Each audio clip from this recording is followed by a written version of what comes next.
राजनीति, आंदोलन, किसान, करप्शन, गरीबी, इन सभी मुद्दों पर आवाज उठाएगा अब तक न्यूज इंडिया। सत्ता के आगे जब भी सवाल कमजोर पड़ने लग जाए तो सवाल उठाने पड़ते हैं। बोल के लफ्ज आजाद है तेरे, बोल के सच जिंदा है अब तक। मंच पर मेरे सरपरस्त, मेरे दोस्त बुजुर्ग और मेरे नौजवान दोस्त साथियों, आज आप सब लोगों को बुलाने का मकसद ये था कि कुछ बातें आप लोगों के साथ की जाए। और मैंने आप लोगों को 3 बजे के बाद फोन करना शुरू किया और आप सब लोग हमारे फोन के ऊपर यहाँ पर जमा हो गए कि मेरे लिए और मेरे अहले खाना के लिए इंशाअल्लाह ताला आगे भी रहे। जहां तक काम की बात हो या शहर में नाम की बात हो, आप सब लोगों को याद होगा, हमारी नई जनरेशन जो अभी 20 साल की है वो तो उनको इतना याद नहीं होगा जिस तरीके से मालेगांव शहर कारपोरेशन में ज़कात चल रही थी, ज़कात की वसूली हुआ करती थी।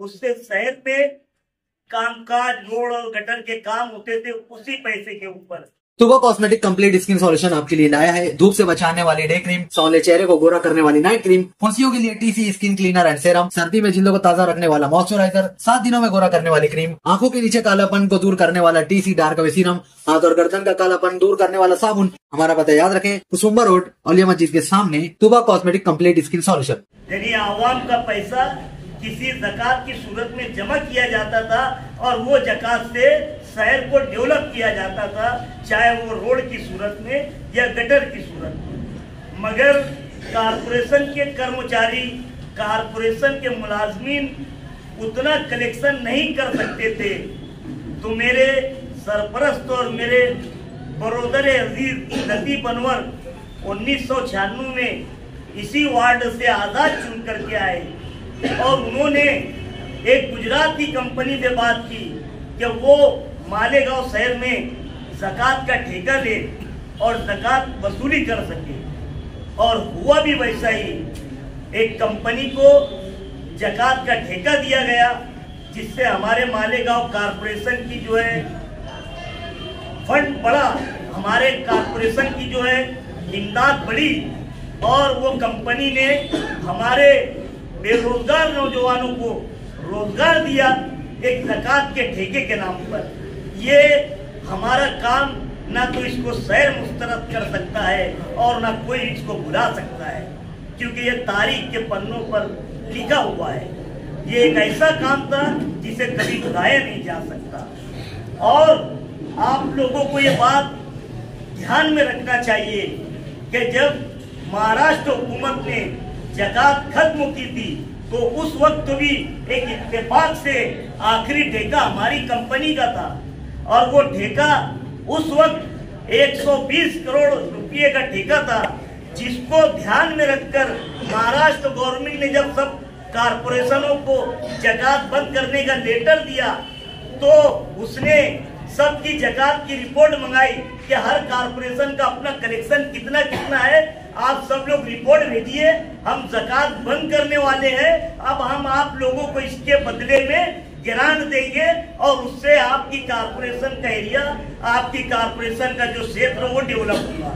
तो उस वक्त हमारा ठेका 120 करोड़ का नहीं था, मगर लतीफ अनवर साहब की ये दूरअंदेशी थी कि हाईवे जो हमारा बाईपास से जाता वो एक आधा किलोमीटर या 1.5 किलोमीटर का हिस्सा हमारी मालेगांव कारपोरेशन की रेंज में से होकर के जाता था। उसको ध्यान में रख के उस आदमी ने मंत्रालय से एक ऑर्डर लाया और स्कॉट फीस के नाम पर 100 रुपया कलेक्शन जो गाड़ियां मालेगांव कारपोरेशन से होकर के जाया करेंगी वो 100 रुपया टैक्स अदा करेंगी। तो वो टैक्स तो 40 करोड़ था और हमारा जकात का ठेका 80 करोड़ था। ऐसे दोनों मिला करके 120 करोड़ हुआ। अगर वो ध्यान में नहीं दिया जा सकता तो वो 40 करोड़ इसमें ऐड नहीं होते थे। और हमारी मालेगांव कारपोरेशन को जो आज 20 करोड़ की सूरत में जो गवर्नमेंट दे रही है वो 20 करोड़ की सूरत में नहीं मिलता था, वो शायद 12-13 करोड़ की सूरत में मिलता था। तो ये के थे जो उन्होंने उस वक्त किया। मालेगांव शहर में हमारे इस सेंट्रल के हिस्से में कोई गार्डन नहीं है।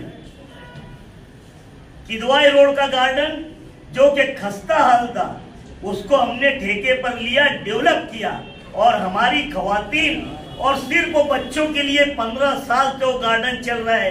हमने उस वक्त तो उसमें कितना पैसा डेवलप किया, शायद आज वो पैसा हम जमीन में करते तो 5 करोड़ रुपए की हमारी जमीन उसको चलाने के लिए भी हम हमारे पास से खर्च करते हैं। लेकिन एक ऐसा काम है कि जहाँ पे हमारी औरतें और हमारे बच्चे खुले दिल से अपना एंजॉय कर सकते और उसका इस्तेमाल कर सकते, ये हमारी सोच थी। मालेगांव की कारपोरेशन जिसको मौलाना अबुल कलाम आजाद का नाम दिया गया, वो कारपोरेशन को उस वक्त के जकात के ठेके में लतीफ अनवर साहब ने बनवाया। मौलाना आजाद कारपोरेशन का नहीं तो कोई जूरी बिल्डिंग के अंदर जो नया कोई भी पद पे आता था तो वो आधा प्लाउड का अपना रास्ता बनाता था, दूसरा आता था अपना रास्ता बनाता था। एक नई कारपोरेशन जो मंत्रालय दिखती है जिसे मौलाना अबुल कलाम आजाद का नाम दिया, वो बनाने वाला भी लतीफ अनवर था। हमारी बच्चियों के लिए कई एक सिलाई क्लासों का इस वार्ड में नज़्म किया और पीछे कई प्रोग्राम करके उनको सर्टिफिकेट की तकसीम की गई। और वो भी एक ऐसे काम थे कि जिसमें गवर्नमेंट के सर्टिफिकेट थे जो हमारी बच्चियों के लिए आगे चाहे उनकी तालीम के लिए या रोजगार के लिए या लोन निकालने के लिए वो सर्टिफिकेट बहुत जरूरत के हामिल थे। मैंने वो काम किया। हमारा काम अलरजा हॉस्पिटल की सूरत में 1999 के अंदर एक मुजाफात में जो रमजानपुरा था, एक गरीब बस्ती थी, उसमें कोई हॉस्पिटल की जो है सुविधा नहीं थी। हमारे पास वाडिया और सडाना रोड का जो जूनियर हॉस्पिटल ये थे। तो घर में हमारे मशवरा हुआ, लतीफ भाई ने बात की, परसान दादा हीरे से बोले मैं एक चैरिटेबल हॉस्पिटल बना रहा हूँ। परसान दादा बोले ठीक है। उस वक्त तो वो मिनिस्टर थे, कोई बात नहीं बोले। वो हॉस्पिटल उस वक्त तो हमारी बनाने की इतनी हैसियत नहीं थी। हमारे भाइयों का हमारा मशवरा हुआ कि इसमें 3-4 लाख रुपया लगाने के बाद हमारे घर में तो कोई डॉक्टर है नहीं, फिर आगे चैरिटेबल है, कैसा चलेगा, क्या चलेगा। इससे बेहतर है 3-4 लाख रुपया आज अपने पास है, इससे कोई कारखाना वगैरह हम ले लेते और वो रोजगार की तरफ हम चलते। मगर लतीफ अनवर ने अलरजा हॉस्पिटल की सूरत में एक चैरिटेबल हॉस्पिटल बनाया। उस वक्त उन्होंने ये फिक्र नहीं की थी कि यह हॉस्पिटल चलेगा या नहीं चलेगा। हमने अलरजा हॉस्पिटल के माध्यम से इतने कैंप को मालेगांव शहर में करवाए कि शायद ही कोई हॉस्पिटल में इतने कैंप करवाए। ये हमारे काम थे। इसी तरीके से मुजाफात में रमजानपुरा और हमारा मुजाफात में मालदा शिवार, परसान दादा हीरे उनकी संस्था महात्मा गांधी विद्या मंदिर है। एक भी उनके अदारे में एक भी उर्दू स्कूल नहीं थी। 2004 में जब परसान दादा हीरे इलेक्शन में खड़े हुए थे तो यही लतीफ अनवर था जिसने कहा कि आप हमारे रमजानपुरे में और मालदा शिवार के अंदर 2 उर्दू स्कूल दो। ये तारीख का पहला बात है और वो उर्दू स्कूलें चल रही है, हमारे बच्चे उसमें ज़ेरे तालीम है और दोनों उर्दू स्कूल हाई स्कूल है। ये हमारे काम थे। लतीफ अनवर साहब को भी जब उद्धव ठाकरे जी मुख्यमंत्री थे तो उनको पूरे महाराष्ट्र का पावर लूम सोल्यूशन कमेटी, जब एक पावर लूम की सनद जो है वो दिन ब दिन जो है वो खस्ता हाली की तरफ जा रही है, तो इसके लिए एक कमेटी बनाई जाए। वो कमेटी सभी जो है टेक्सटाइल के सेंटरों पर जा करके एक तज्जिया करे, एक तजुर्बा करे कि भाई क्या बात है, ये सनद जो है क्यों खस्ता हाल की तरफ जा रही है, इसका पूरे तरीके से एक जायजा लिया जाए और उसके बाद फिर हुकूमत क्या पैकेज देंगी या इनको खड़े करने के लिए हुकूमत की तरफ से क्या इमदाद कर सकते हैं। लतीफ अनवर साहब को उसका चेयरमैन बनाया गया। तो इत्तेफाक से अपने मालेगांव में, भिवंडी में और सोलापुर में मीटिंग हुई। उसके बाद रमजान महीना लग गया और रमजान महीना लगने के बाद उद्धव ठाकरे की सरकार गिर गई। अगर उद्धव ठाकरे की उस वक्त तो सरकार नहीं गिरती और लतीफ अनवर साहब की पूरी रिपोर्ट बन जाती तो पूरे मालेगांव नहीं, पूरे महाराष्ट्र के पावर लूमों को रिपेयरिंग के नाम पे 20-20 हजार रुपये देने का क्या बात है। आप लोगों को मैं बताता चलूं, मैं 2007 में स्कूल बोर्ड का मेंबर था। स्कूल बोर्ड की एक कमेटी थी जो पूरे कारपोरेशन के स्कूलों पर ध्यान दिया करती थी कि उसका कैसा चलना, क्या चलना। वो स्कूल बोर्ड एक बना, उसमें मैं मेंबर बना। हमारे बच्चों को खिचड़ी दी जाती थी।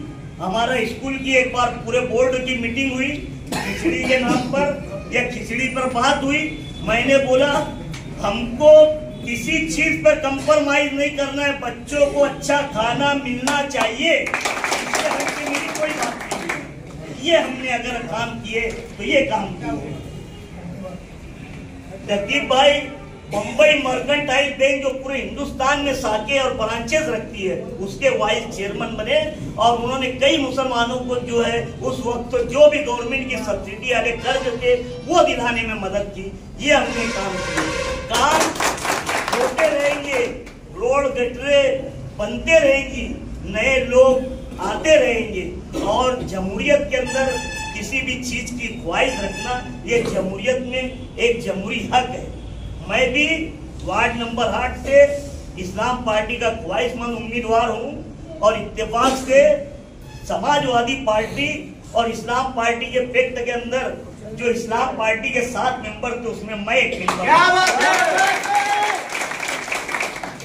और मालेगांव डिफेंस कमेटी जो माइनॉरिटी की डिफेंस कमेटी बनी, जो मालेगांव में शहर में जो हालात हुए और जो मुसलमानों पर जन्म दाखिले के नाम पर जो जिस तरीके से किरेट सुमैया ने जो हालात पैदा किए और जो एसआईटी बनी, उस डिफेंस कमेटी के 20 लोगों के मेंबरान में एक तुम्हारा भाई यहाँ पर जिस तरीके से जैसी जरूरत बनी हमने वो काम करने की कोशिश की और वो काम किए। और यहाँ पर वो चेहरे मोरे बैठे हुए हैं कि मुझे बहुत बताने की जरूरत नहीं है कि मैं कितना बड़ा हूँ या कितना बड़ा आदमी हूँ। ये वो चेहरे हैं जिन्होंने हमको कहाँ से देखा है ना तो वो हमारा इतिहास और तारीख भी बता सकते हैं। तो मुझे ये बताने की जरूरत नहीं है कि हम सलीम नगर के मुजाफात में रह करके एक सलम एरिया में पैदाइश करके उठने वाले लोग हैं। ये वक्त की बात है, अल्लाह का करम और तुम्हारी दुआएं है कि हम आज इतने नाम और शोहरत है से आज मालेगांव शहर में चल रहे हैं। नहीं तो किसी को ये बताने की जरूरत नहीं है। यहाँ जो उम्र दराज बैठे हैं उनको सब मालूम है हमारी तारीख और हमारा जुग्राफिया क्या है। ये काम की बात है। आप सब लोग जो है हमारी एक फोन पर, हमारी आवाज पर आप सब लोगों ने लब्बैक कहा आए। बस मुझे कुछ गुफ्तगू थी जो मेरे दिल की, जो मैंने आप लोगों के सामने रखी और आप सब लोगों का मैं शुक्रिया अदा करता हूँ कि अभी सलामत है सब्र मेरा, अभी लबालब भरा नहीं। सलामत है सब्र मेरा, अभी लबालब भरा नहीं।